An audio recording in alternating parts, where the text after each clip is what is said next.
कांग्रेस नेता अधीर चौधरी ने कहा कि कस्बा कांड ने सबको झकझोर कर रख दिया है। आश्चर्य है कि महिला मुख्यमंत्री के नेतृत्व वाले राज्य में महिला ही सुरक्षित नहीं है। সেখানে রক্ষী কি করবে?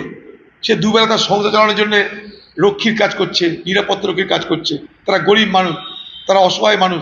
তৃণমূলের ওইসব হারমাদদের সঙ্গে তারা মোকাবেলা করে পারে? আজকে তাদেরকে অত্যাচার শিকার হতে হয়েছে। তাহলে আমি এটা বলছি না যে তারা কিছু না বলে সঠিক করেছে, তাদের প্রতিবাদ করা উচিত ছিল। শুধু তারা নিরাপত্তা রক্ষী যারা প্রোভাইড করে, যারা দেয়, সেই সমস্ত নিরাপত্তা রক্ষী যারা সংস্থা, নিরাপত্তা রক্ষী সরবরাহকারী সংস্থাগুলো, দেখবেন সেই সংস্থাগুলো তৃণমূলের নেতাদের পয়সা দিয়ে, ঘুষ দিয়ে তবে তারা সেই নিরাপত্তা রক্ষী সরবরাহের দায়িত্ব পেয়েছে। দেখবেন এটাও মিলবে। তা কে কাকে কি বলবে? মাঝখান থেকে আমাদের ঘরের মেয়েদের হয়েছে বিপদ। তাদের সম্ভ্রম নিয়ে বাঁচা দুষ্কর হয়ে গেছে বাংলায়।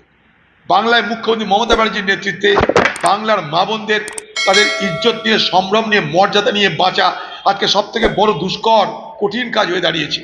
दिन भर की ताज़ा तरीन खबरों और ब्रेकिंग न्यूज़ के लिए बने रहिए स्पष्टता न्यूज़ के साथ। ज़्यादा से ज़्यादा खबरों के लिए बेल बटन दबाकर लाइक, शेयर और सब्सक्राइब करें स्पष्टता न्यूज़।